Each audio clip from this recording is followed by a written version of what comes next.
How to hide Instagram following and followers list. Let's get started. First, launch your Instagram app. Make sure you have already logged into your account. You'll be directed to the home page. Now navigate to the profile page. Once you're over here, you're gonna find your followers and following list.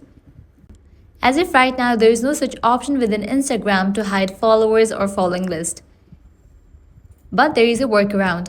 You can set your Instagram account to the private. That way only your followers will be able to see your followers and following list. To do that, click on three bars given at the top right corner.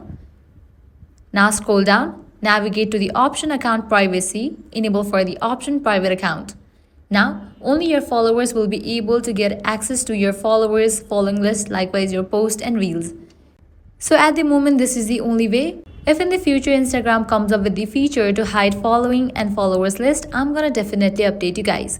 So that's a wrap for this video. If this guide helped you out, don't forget to like, share and subscribe. Thanks for watching.